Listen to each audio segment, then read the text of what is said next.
Bom dia, boa tarde ou boa noite. Neste vídeo nós vamos tratar do tema litisconsórcio. Aliás, é uma substituição de dois vídeos que eu tinha postado anteriormente. Eu sintetizei em um só, agora com um roteiro elaborado no programa Prezi. Espero que vocês gostem.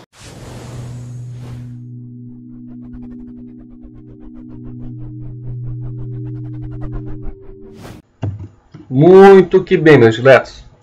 O tema deste vídeo é litisconsórcio. Vocês vão encontrar por aí denominações, conceitos mesmo de litisconsórcio, dizendo que ele se trata da pluralidade de partes. Ou seja, quando se tem mais de um autor ou mais de um réu. Mas cuidado, nem sempre isso vai acontecer. Porque para você pensar em mais de um autor, eles têm que ter a mesma intenção, né? Terem as mesmas pretensões. Para você pensar em mais de um réu, eles têm que opor resistência do mesmo modo ao acolhimento da pretensão do autor ou dos autores. Então, assim, às vezes há litisconsórcio, mas você não tem essa identidade de objetivos, digamos assim, dentro do processo. A meu ver, quem explica bem isso é Luiz Guilherme Marinoni. Ele explica bem essa situação. E ele dá o seguinte exemplo.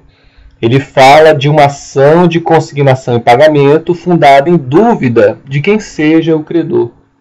Eu já tive uma ex-aluna cujo pai passou por essa situação.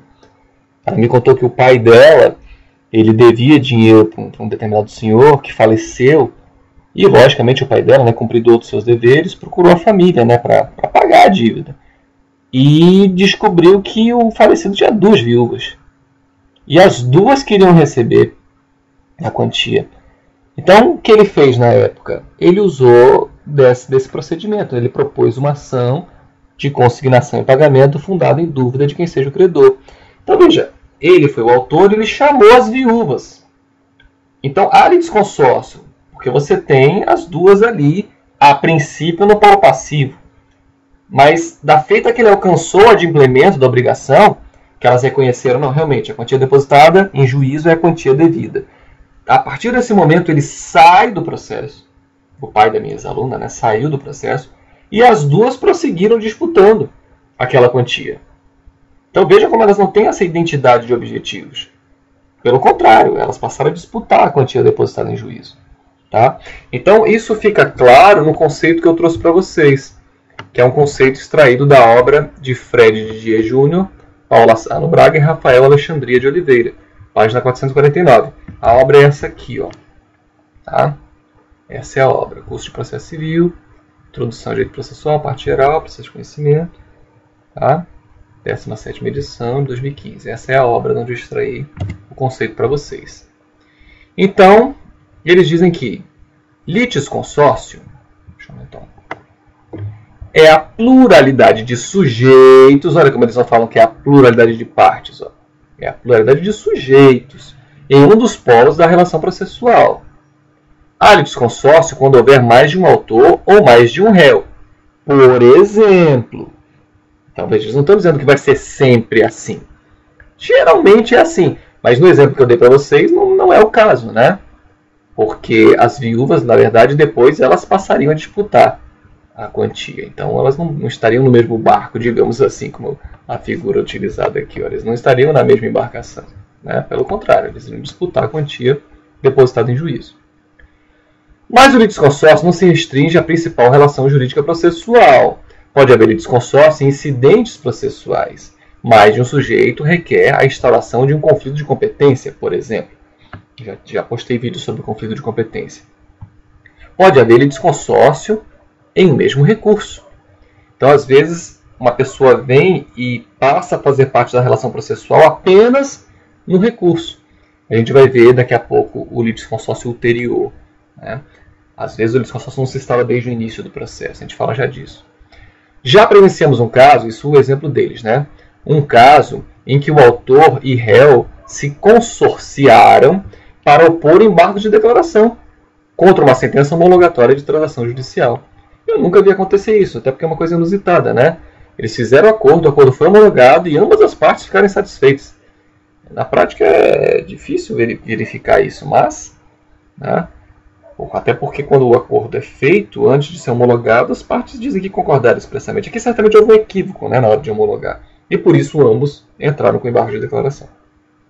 Por isso, é melhor dizer que o litisconsórcio é uma pluralidade de sujeitos em um polo da relação jurídica processual. Melhor falar assim, do que falar que é uma pluralidade de partes. Ok? Eu recomendo a obra do Marinoni, ele explica bem, vocês vão entender melhor. Vamos em frente. Para entender bem o litisconsórcio e resolver a maioria dos questionamentos que existem sobre ele, vocês têm que entender bem a classificação do litisconsórcio. Tá? A classificação do litisconsórcio. São vários os critérios utilizados para classificar o litisconsórcio. Vamos ver um deles. Então, conforme o polo da relação processual em que se formar. Ativo, mais de um autor, lembrando, né, a relação aos sujeitos da relação processual, mas enfim, é o que normalmente acontece. Mais de um autor, você tem o chamado litisconsórcio ativo. Mais de um réu, você tem o chamado litisconsórcio passivo. E o misto, que seria você ter mais de um autor e mais de um réu.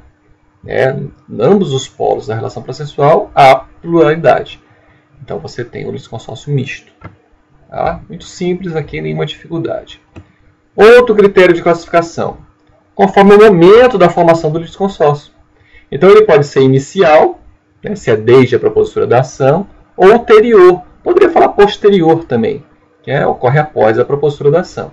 Então, observação importante. Situações que podem ocorrer o litisconsórcio ulterior. Estou exemplificando, obviamente, né? Por conta de uma intervenção de terceiro, vejam depois os artigos 124, 125, 130, por exemplo, todos do Código de Processo Civil. Tá? 2. Por conta de sucessão processual, artigo 110. Né? O réu faleceu, em seu lugar entrarão 3 herdeiros, por exemplo. Haveria um litisconsórcio ulterior. E em razão da conexão, também já postei vídeo sobre conexão, no vídeo que eu falo sobre causas de modificação da competência. Então, a princípio, era só um autor e um réu, mas como foi juntado, para se reunir, julgar conjuntamente 2 ou mais ações conexas, certamente isso vai trazer uma pluralidade de partes, pode trazer uma pluralidade de partes no polo ativo ou no polo passivo, uma pluralidade de sujeitos na relação processual, porque a conexão não exige identidade de partes, diferentemente da continência. A continência exige. Já falei sobre isso no vídeo postado sobre causas de modificação da competência. Outro critério de classificação do litisconsórcio. Consoante, conforme, seja ou não obrigatória a sua formação. E aí nós temos o litisconsórcio facultativo. Vejam o artigo 113, parágrafo 1º. A gente vai já falar dele, do litisconsórcio multitudinário. Ou necessário. Artigo 114 e 115, parágrafo único. Aliás, me permitam, eu vou abrir aqui rapidamente para vocês o Código de Processo Civil. Só um minuto, por favor. Vamos ver a redação, que fica mais fácil de vocês compreenderem. Acredito eu. Começa aqui no 113. Código de Processo Civil. 2 ou mais pessoas podem litigar no mesmo processo em conjunto, ativo ou passivamente, quando? Aí ele vem trazendo os critérios. Entre elas houver comunhão de direitos, entre elas causas da lá. Aí aqui, olha, é que eu quero mostrar para vocês. Isso aqui, minha gente, do parágrafo 1º do 113, é o que a doutrina chama de litisconsórcio multitudinário. É um nome complicado, mas é algo bem simples. Olha o que diz o parágrafo 1º do artigo 113. O juiz poderá limitar o litisconsórcio facultativo. Então veja, só quando o litisconsórcio não é obrigatório é que o juiz vai poder fazer essa limitação. Tá? Quanto ao número de litigantes na fase de conhecimento, na liquidação, sentença ou na execução. Aí olha só quando é que ele vai fazer isso. Olha. Quando este comprometer a rápida solução do litígio, o número excessivo de litisconsortes comprometa a rápida solução do litígio, ou dificultar a defesa, ou ainda o cumprimento da sentença. Então veja, para que o juiz possa fazer esse fracionamento, tem que ser litisconsórcio facultativo. No obrigatório ele não pode fazer isso. E tem que haver essa possibilidade de comprometimento para a rápida solução do litígio, para o exercício do direito de defesa ou para o cumprimento da sentença. Isso é litisconsórcio multitudinário. Eu já vi uma situação em que vários militares, acho que era cerca de 40 militares, entraram com uma ação contra o exército. E era só uma vantagem que eles achavam que faziam jus, mas cada um tinha um valor diferente, um período diferente, ou seja, o juiz entendeu que isso dificultaria o exercício do direito de defesa. E ele fracionou, ele dividiu. Tá? Ele fez vários grupos de 5, né? De 5 autores, para facilitar o exercício do direito de defesa. Foi a justificativa do juiz. Tá? Aí o parágrafo 2º também traz uma regra importante sobre o litisconsórcio multitudinário. O requerimento de limitação interrompe o prazo para manifestação ou resposta, que recomeçará da intimação da decisão que o solucionar. Então veja, se o juiz decide fazer esse fracionamento, é dessa decisão que vai começar a contar o prazo. Tá? Litisconsórcio facultativo, portanto, ele não é obrigatório. As pessoas se reúnem se acharem interessante. Por exemplo, ação popular. Já tive a oportunidade aqui de falar da ação popular com vocês, quando falamos dos sujeitos da relação processual. Então, na ação popular, qualquer cidadão pode propor a ação popular. Mas ela impede que 4 ou 5 pessoas se reúnam e proponham a ação popular. Eles podem fazer isso, né? Mas não é obrigatório, bastava um cidadão, né, entrar com a ação popular. Mas nada impede que mais de um faça isso. Falando de exemplo de litisconsórcio facultativo. 114 diz: o litisconsórcio será necessário por disposição de lei ou quando, pela natureza da relação jurídica controvertida, a eficácia da sentença depender da citação de todos que devam ser litisconsórcios. A redação do 114 é infinitamente melhor do que a redação do revogado do artigo 47 do Código de 73. De fazer uma confusão danada. Fazia você confundir litisconsórcio necessário com unitário. O novo código não faz isso, a redação está bem melhor. Então decorre da lei ou da relação jurídica, né? Deixa eu ver se eu encontro aqui para vocês um exemplo. Vamos ver o procedimento do uso capião. Então, o procedimento do uso capião, aqui já achei. É o parágrafo 3º de qual artigo? Artigo 246, que fala da citação. A citação será feita. Aí o parágrafo 3º diz: na ação de uso capião de imóvel, os confinantes, ou seja, os vizinhos, né, do imóvel que se pretende que seja objeto do uso capião, os confinantes serão citados pessoalmente, exceto quando tiver por objeto unidade autônoma, etc. e tal. Então veja, se for um imóvel e não for essa situação da parte final, os confinantes também têm que ser citados. Por quê? Porque assim manda o parágrafo 3º do artigo 246. Então aqui o litisconsórcio é necessário por força de lei. Tá? Eu vou voltar daqui a pouco para ele para explicar outra coisa para vocês. Volto já aqui nesse artigo. Voltemos ao nosso roteiro. Então, facultativo não é obrigatório. E aí, tem que lembrar dessa questão do multitudinário. Houver um número excessivo, o juiz pode fracionar, né? E aí ele vai justificar numa daquelas 3 hipóteses. Se for para garantir uma rápida solução para o litígio, facilitar o direito de defesa ou o cumprimento da decisão. Tá? Então, são aquelas 3 hipóteses. Litisconsórcio necessário, nós já vimos o 114. Vamos ver o 115, parágrafo único. Vamos voltar lá para o Código de Processo Civil. Vamos lá para o artigo 115. Então veja, a sentença de mérito, quando proferida sem integração do contraditório, será... Por que está sendo dito isso aqui? Porque quando há litisconsórcio necessário, o juiz ele vai determinar que o autor chame os demais litisconsortes para o processo. É isso que diz o parágrafo único.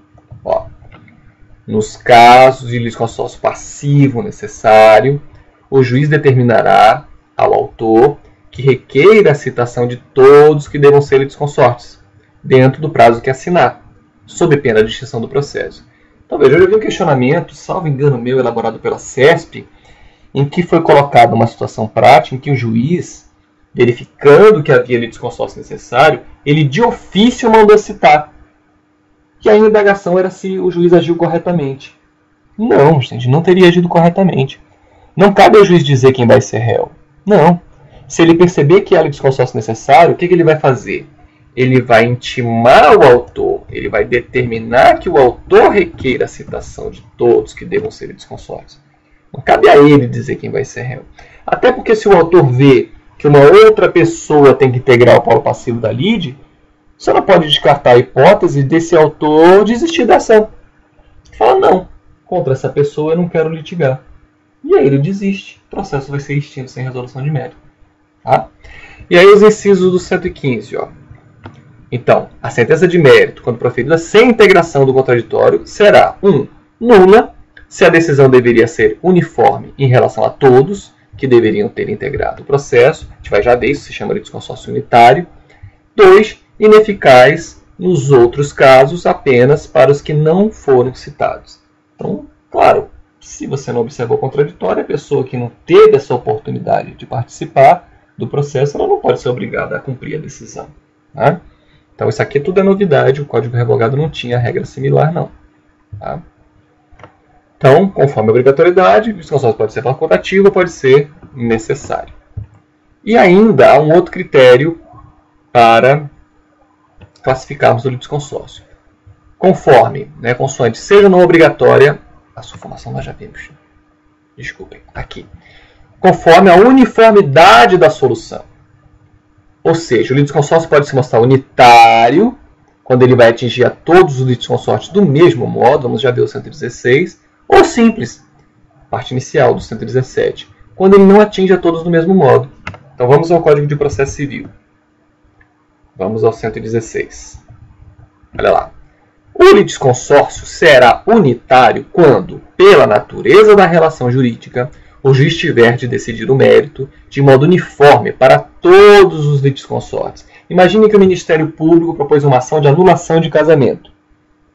Por óbvio que aqui haverá litisconsórcio passivo necessário, porque marido e mulher vão ter que ser chamados para participarem desse processo aqui, no polo passivo. Ambos vão ter que ter oportunidade de se manifestar.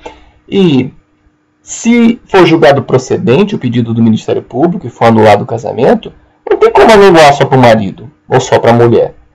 Então esse é um exemplo clássico de litisconsórcio unitário. Aí o 117. Os litigantes serão considerados em suas relações com a parte adversa como litigantes distintos, exceto no litisconsórcio unitário, porque ali a decisão vai atingir ambos do mesmo modo, Caso em que os atos e as omissões de um não prejudicarão os outros, mas o poderão beneficiar. Então, o litisconsórcio simples é esse em que os litisconsórcios não vão ser atingidos do mesmo modo.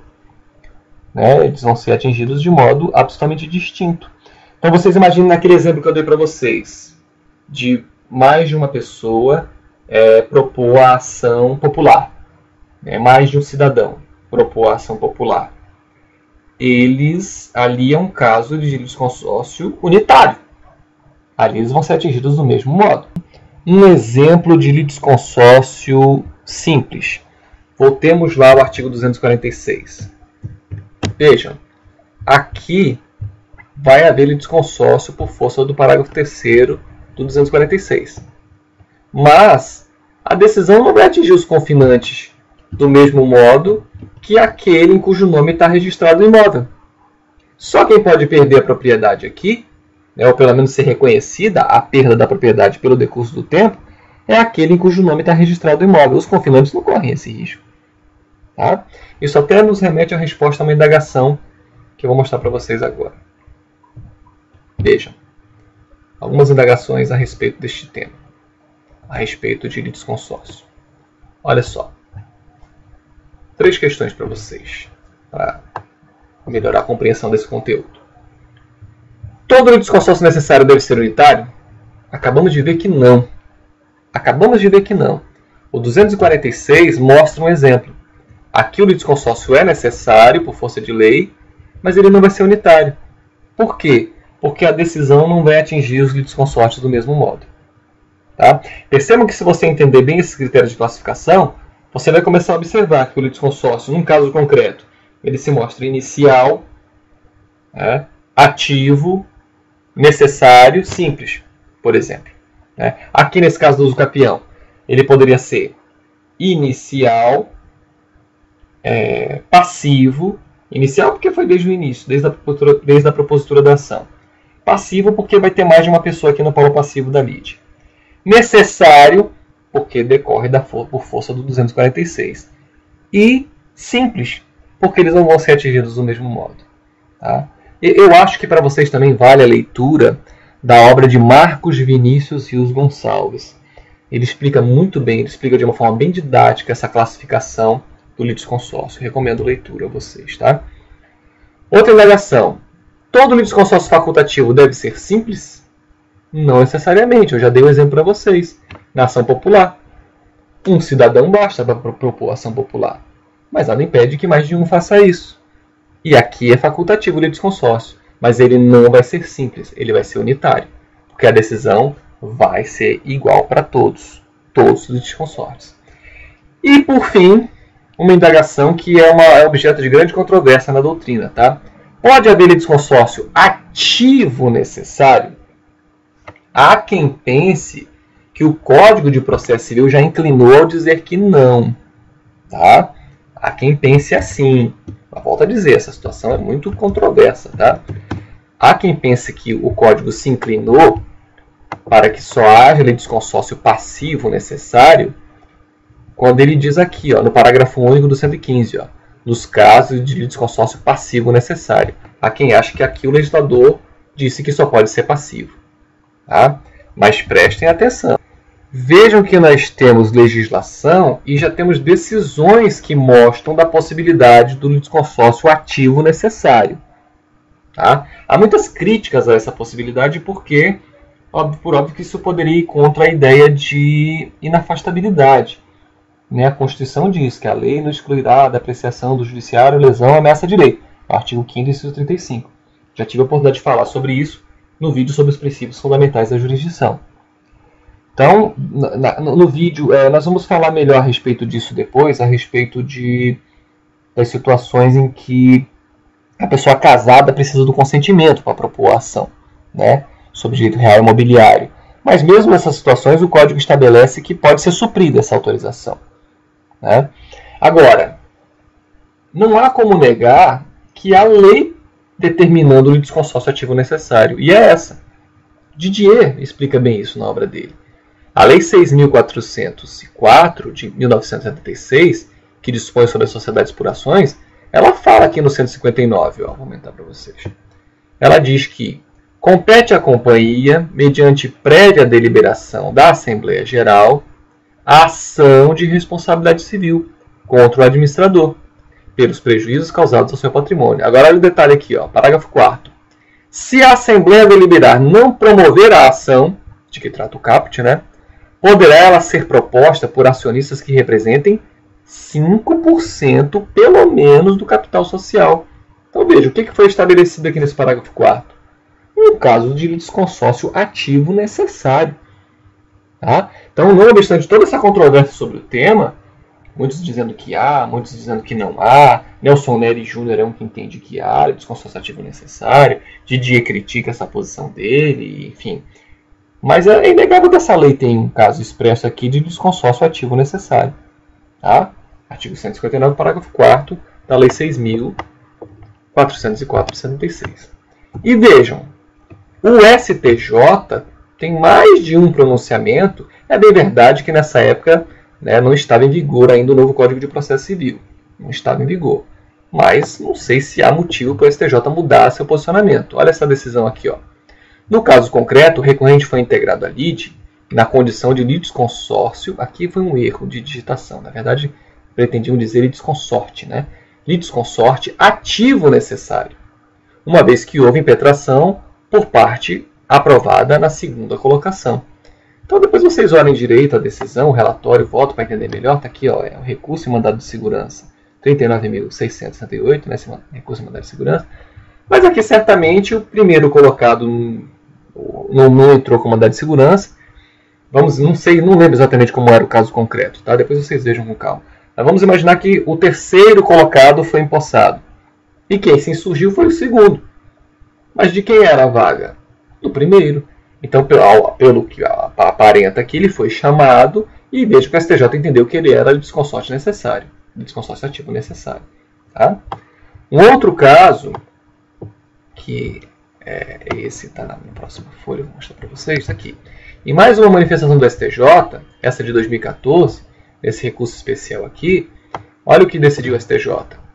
A natureza do negócio jurídico realizado pelos mutuários e a possibilidade de modificação da relação jurídica de direito material subjacente determinam, no caso dos autos, formação de litisconsórcio ativo necessário. O litisconsórcio ativo necessário entre mutuários em questão é fenômeno que busca preservar a harmonização dos julgados e o princípio da segurança jurídica. Além disso, promove a economia processual, etc. e tal. Então veja que tem mais de um pronunciamento do STJ reconhecendo a existência de litisconsórcio ativo necessário. Tá? Então, a despeito de toda essa controvérsia doutrinária, é inegável que nós temos precedentes do STJ, decisões do STJ que falam em litisconsórcio ativo necessário, e é inegável que há no Brasil uma lei que determina que há litisconsórcio ativo necessário. Tá? Agora, não tenho isso como regra. Normalmente, você vai achar o litisconsórcio necessário no polo passivo, mas há situações em que me parece inegável o reconhecimento dessa possibilidade no polo ativo. Tá? Lembro sempre, essa é uma breve síntese, há muito mais a ser dito sobre esse assunto. Por hoje é só e até a próxima.